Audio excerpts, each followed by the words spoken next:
Guys আমাৰ channel বন্ধা কমেডিত বহুত দিন ভিডিঅ' দিয়া নাই। আপোনালোকে জানে যে হল অসম ৰাইজে জানে আমাৰ জুবিন দা এই 2-1 দিনতে ঢুকাল। মানে গাইজ চেনেলত আমি ভাবিছিলোঁ এনেকুৱা ভিডিঅ' আনবেক বুলি ভবা নাছিলোঁ যে আমি জুবিন দা মৰিব বা এনেকুৱা হ'ব 2-1 দিনতে আমাক বহুত সলকান্তে থৈ যাব। সেইকাৰণে আৰু তাৰে উপৰি জুবিন দাক যি তাকে লৈ যায় এই ঘটনাটো হ'ল আমি পুৰা ভালকৈ কৈ আছোঁ। আৰু সিমান আমাৰ নলেজ নাই নহ'লেও আপোনালোকক যিখিনি ছ'চিয়েল মিডিয়াত ভাইৰেল হৈ আছে সেইখিনি কথা কৈ আছোঁ আপোনালোকক। আমাৰ চবকেইটা চলি যি বিশ্বাসে কৰিব পৰা নাই যি জুবিন দা নাই আমাৰ মাজত। আৰু মই যেতিয়া ই ফোন মাৰিছিল জুবিন দা যেতিয়া পানীত পৰা বুলি কৈছিল আৰু ই মোক ফোন মাৰিলে ক'লাক যি জুবিন দা নাই মৰা বুলি আহিল বোলে ৰিজাল্ট জুবিন দা নাই আৰু আমাৰ মাজত। ই এনেকৈ ক'লাক মই কি জুবিন দা নাই জুবিন দা ই এনে ফাল্টু কৰা বুলি ভাবিছোঁ। কেতিয়াবা ফাল্টু কৰে ফোন চোন মাৰিলি জুবিন দা আজি মৰিলাক এনেকুৱা হৈছে জুবিন দাৰ। কেতিয়াবা সেনেকৈও ক'লি মই আৰু ফাল্টু কৰা বুলি ভাবিছোঁ। মই কৈছে বাদ দি তোৰ কথা মই নুনো সেনেকৈ ক'লোঁ। কাৰণতে তাৰপিছত সি আৰু কৈছে পাগলা হৈছে নেকি মই ফাল্টু কৰা নাই আজি তই নিজ লাভত চাওঁ। তাৰপিছত নিজ লাভত যি চালোঁ মই চাওঁতে চব জুবিন দা সাগৰত পৰিল। সাগৰত কিয় পৰিল আমাৰ সাগৰত পৰি যি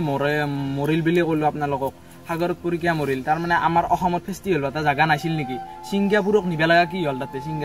ছিংগাপুৰত নিচি এই সিদ্ধাৰ্থ শৰ্মা আৰু এইফালে শ্যামকানু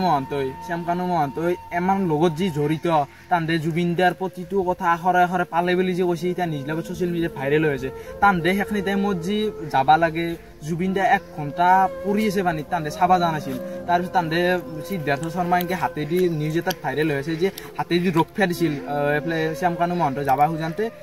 সিদ্ধাৰ্থই কৈছিল যে হাতেদি ৰক্ষা দিছিল। এলা কি তাৰমানে তাতে যি সিদ্ধাৰ্থ শৰ্মাই যে হাতেদি ৰক্ষা দিছিল তাহাঁতে কিবা তাৰমানে ধান্দাবাজি আছিল নেকি? তাতে কি পইচাৰ লবি আছিল নেকি? তাহাঁতে পইচা খাই যি জুবিন দাৰ পাছে ঘূৰি আছিল। জুবিন দা যি আমাৰ অসমত কিমান কাম কৰি থৈ গৈছে। জুবিন দাৰ 40,000 গানৰ অতিক্ৰম হৈ গৈছে। আৰু জুবিন দাৰ তাৰমানে ছিংগাপুৰৰ মানুহে জুবিন দাৰ গান কিবা বুজি পায় নেকি? জুবিন দা যে আমাৰ অসমৰ ৰসাল বুলি কয় গানত সেইটো তাহাঁতে কিবা বুজি পায় নেকি? আলবাল তাহাঁতে ছিংগাপুৰত তাতে কিবা বুজি পায় নেকি? তাতে আমাৰ এতিয়া অসম ৰাইজে কান্দি আছে তাহাঁতে কিবা বুজি পাব নেকি? কি হ'ল জুবিন দা মচি আৰু গুচি সেই কিবা ছিংগাপুৰৰ মানুহ বুজি পাব নেকি? অসমৰ মানুহ কিংকি আছে। ছিংগাপুৰত যি নীলাক নি পেলাই তাতে এতিয়া নিউজত চব ভাইৰেল হৈ আছে যি জুবিন দাক ছিংগাপুৰত নিমাৰিলাক মাৰাটো গেৰাণ্টি আৰু আকৌ যি দুখ নহকে মাৰিছে সেইটো একদম গেৰাণ্টি। আৰু ছিংগাপুৰৰ মানুহে যে আমাৰ অসমত জুবিন দাই যে এনেকুৱা গান মাৰে এনেকুৱা হেৰি মাৰে আমাৰ অসমৰ মানুহৰ সুখত জুবিন দাৰ গান দুখত জুবিন দাৰ গান কিবা যদি নাওমান মাথাটো টেনশ্যন আহে যি জুবিন দাৰ গান শুনিলে টেনশ্যনটো দূৰ হৈ যাব। সেই মানুহজন যেতিয়া আজি নোহোৱা হৈ যাব অসমৰ পৰা সেই মানুহজন আজি নোহোৱা হৈ যাব এতিয়া মানুহে অসমৰ ৰাইজে কিংকে থাকিব। আমাৰ এইটো তাৰমানে জুবিন দাক যি নি পেলাই মাৰিলাক এইটো আমাক একদম উচিত তদন্ত লাগব। কিহৰ কাৰণে মাৰিলাক কি কথা কি বাতৰা আমো তাতে ফেষ্টিভেল য'ত আহিছিল তাতে আমো যাই পেলাই বা জাহাজত উঠি থকা নাছিলোঁ জুবিন দাৰ লগত একেলগে আমো নাজনো কিহৰ পৰা কি হৈছে। ছ'চিয়েল মিডিয়াত যিখিনি হৈ আছে সেইখিনি আমি অলপ ক'ব চেষ্টা কৰিছোঁ। আমো সিমান ডাঙৰ ক্ৰিয়েটৰ নহয় যি আমো বহুত ডাঙৰ ক্ৰিয়েটৰ আমি ক'লি যি হিমন্ত বিশ্ব শৰ্মা ছাৰে আমাক কিবা এটা একশ্যন ল'ব সেনেকুৱা ডাঙৰ কথা নহয়। আৰু আমি এই অনুৰোধ জনাইছোঁ যে আপোনালোকে এইটো উচিত তদন্ত লাগে জুবিন দাক কিহৰ কাৰণে মাৰিলে কি কথা আমাৰ অসমৰ ৰাইজে জানিবৰ ইচ্ছা বহুত কথা। আৰু ঠগো একদম মনটো মৰাই তাৰমানে ই অলপ গানৰ লগত জড়িত হৈ আছিল গান চান মাৰি অলপ ভাল পাইছিল। জুবিন দাৰ গান ক'ৰবাত গেলিয়ে শুনে বা ক'ৰবাত গাড়ী চলে গেলিও আমি কেতিয়াবা বা এনেই ফুৰিব গেলিও কেতিয়াবা জুবিন দাৰ গানে পকেটত মোবাইলটো লৈ পেলাই এতিয়া ইয়াৰো একদম মন চন মৰা আৰু ইয়াৰ মৰা নহয় অসম ৰাজ্যৰ মৰা মন একদম কান্দি তাৰমানে থাকিব পৰা নাই। আৰু পিছত আমাৰ এতিয়া থগৈ কিবা নাওমান হ'লেও কৈ দিয়ে আৰু কেমেৰাটো আছোঁ মইনো আৰু কি ক'ম গাইছ গোটেইখিনি কথা শুনো ক'লাকে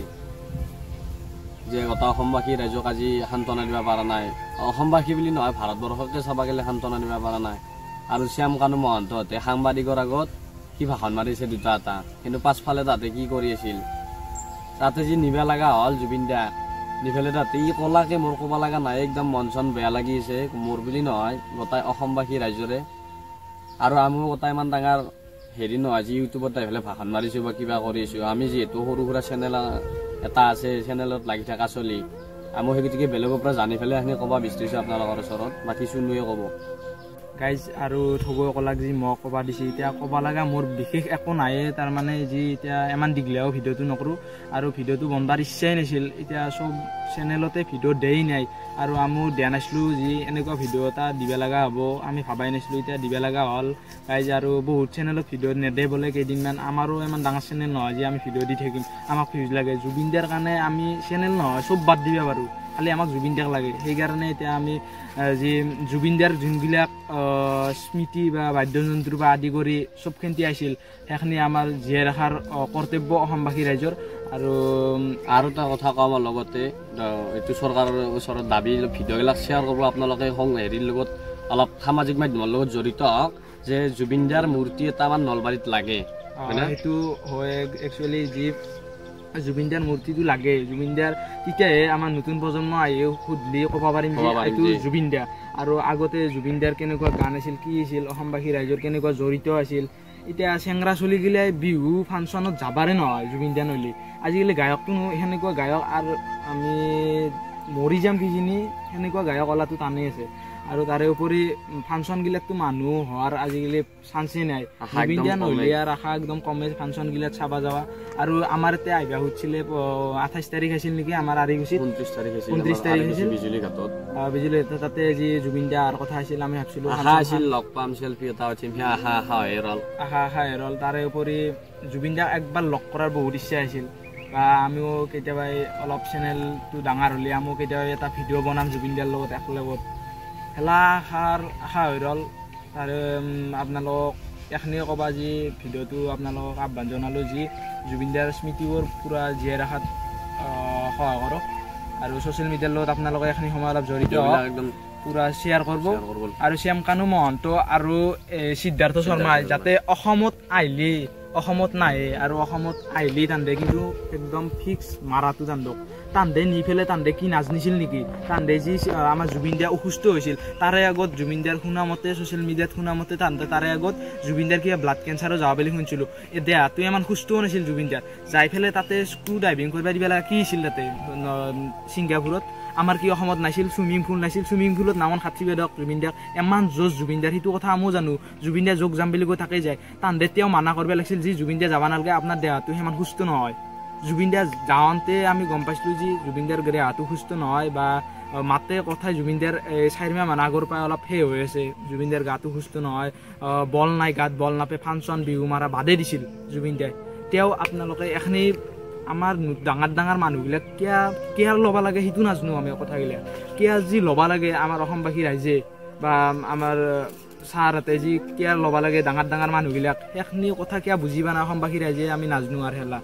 কিন্তু এতিয়া যিখিনি ক'লোঁ আপোনালোকৰ মাজত যদি কিবা ভুল ভ্ৰান্তি হৈছে ক্ষমা কৰি দিব আৰু আমি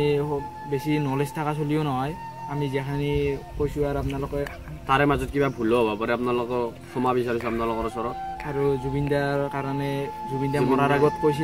কৈছিল তেখেতে বোলে মই মৰিলে এইটো গান গাব তো আমি তথাপিতো দুইভাগী গাৱাৰ চেষ্টা কৰিম আমাৰ কাষত মনোজ আৰু ঈদুল আছিল কিন্তু কেমেৰাৰ ফ্ৰণ্টত অনা আছিল নললেও এতিয়া ডাইৰেক্ট জুবিন দাই কৈ গৈছিল যে মই মৰিলে ফাঁকি এইটো গান গাবি আৰু সেইকাৰণে এন্দো থাকিব নোৱাৰি হ'লে আহি গ'ল গানটো গাবাক গেলি এতিয়া আমি গানটো দুইভাগী মাৰি ষ্টাৰ্ট কৰি দিওঁ মায়াবিনী ৰাতিৰ বুকুত দেখা পালো তোমাৰ ছবি ধৰা দিলা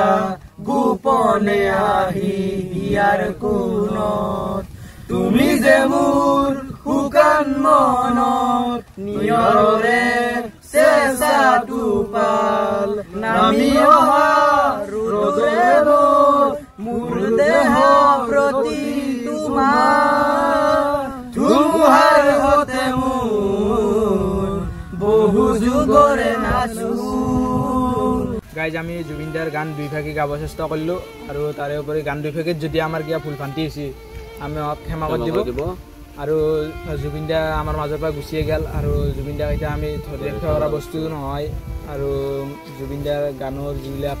ৰস আছিল আমাৰ সদায় হিয়াত বাজি থাকিব আৰু বেলেগ সেনেৰে তেনেকুৱা নাই এতিয়া জুবিন দাৰ যাতে আত্মাই চিৰশান্তি লাভ কৰক তাকে কামনা কৰোঁ আমি তাকে তো যিয়ে নহওক আমি আৰু বেছি দীঘলীয়া কৰি নাথাকোঁ তো জয় অসম জয় জুবিন দা জয় জুবিন দা অসমৰ ৰাইজে আমাৰ জুবিন দাক চাবৰ বাবে এনেকৈ হিলডল ভাঙি ওলাই আহিছে আৰু এইখন গাড়ীত জুবিন দাক ঘূৰোৱা হৈছে আৰু এনেকৈ আমাৰ মাজৰ পৰা জুবিন দা চিৰবিদায় লয় জয় জুবিন দা।